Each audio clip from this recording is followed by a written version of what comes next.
Mes chers amis, je viens également ce soir avec une autre vidéo que beaucoup de mes abonnés ont réclamé, à savoir comment utiliser les différents types de phares lorsqu'on a pris un véhicule et qu'on roule la nuit.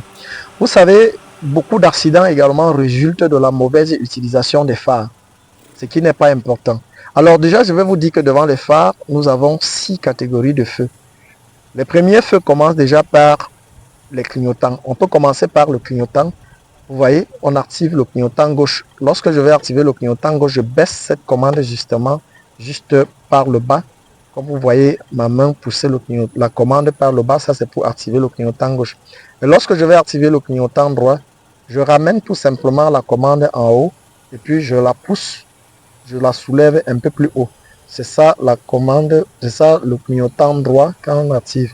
Et pour arrêter le clignotant droit, on revient tout simplement devant au niveau initial. Maintenant, vous regardez sur cette commande-là, vous voyez la commande que j'arrête, elle est située derrière le volant du côté gauche lorsque vous ouvrez la portière. Quand vous regardez au-dessus, vous allez voir l'insigne des feux de veilleuse, des veilleuses. Alors, lorsque je vais activer mes veilleuses ou feux de position, j'arrête tout simplement cette commande, je tourne une fois devant. Lorsque je tourne ça une fois devant, ça active ma veilleuse. Alors, lorsque j'active une fois devant, ça active ma veilleuse. Voilà, la veilleuse, vous voyez, les deux petits feux. Ça n'éclaire pas la route, mais ça indique juste la présence d'une voiture qui est garée. Après les veilleuses, si je vais allumer maintenant les feux de croisement qui permettent de circuler la nuit, je tourne pour une deuxième fois. Lorsque je tourne pour une deuxième fois, j'active les veilleuses, les feux de croisement.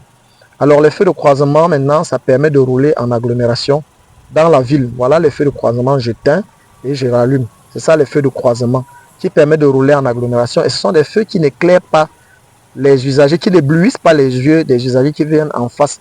C'est également des phares qui éclairent sur une distance de 30 à 50 mètres devant vous. Une distance d'éclairage de 30 à 50 mètres lorsque vous roulez.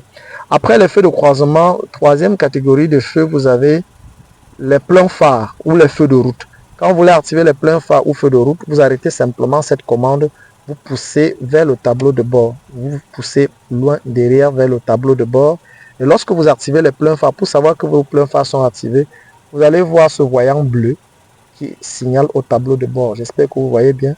Le voyant bleu qui signale indique la présence des pleins phares. Vous allez entrer dans la voiture de quelqu'un si vous constatez, même dans votre voiture, si vous constatez que le voyant bleu là est allumé, ça veut dire que vous êtes en plein phare.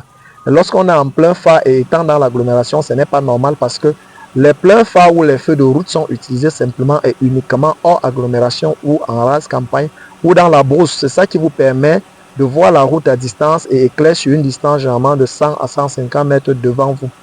Il n'est pas donc normal d'utiliser les pleins phares parce que généralement, ce sont ces pleins phares qui sont la cause de beaucoup d'accidents en route. Beaucoup de chauffeurs utilisent ça sans s'en rendre compte. Ce n'est pas normal. Après les pleins phares, si vous voulez éteindre les pleins phares, vous revenez. Lorsque vous croisez un véhicule en face, on revient en feu de croisement. Donc on ramène la commande vers soi, vers le volant. Ça éteint les pleins phares ou feux de route. Et maintenant, à part cela, vous avez maintenant ce qu'on appelle les brouillards, les feux de brouillard ou les anti-brouillards. Vous allez voir ici au milieu de cette commande, une petite bague, un truc comme la bague qui se trouve au milieu. Vous voyez comment je touche. C'est ça la bague là, c'est ça qui permet d'activer les anti-brouillards. Alors vous allez simplement arrêter la bague là, vous allez tourner devant encore une fois. C'est ça qui active les feux de brouillard ou les anti-brouillards. On les active uniquement lorsqu'il y a les brouillards ou la neige en route. C'est ça les feux qu'on utilise pour les brouillards. Alors mes chers amis, les derniers feux qu'on peut également parler dans ce véhicule, il s'agit de la plaque d'immatriculation.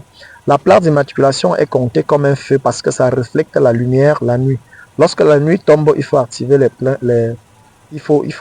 faisceaux lumineux, les faisceaux lumineux des autres phares qui frappent sur votre plaque d'immatriculation reflètent la lumière. C'est pour ça que la plaque d'immatriculation est comptée comme un sixième feu.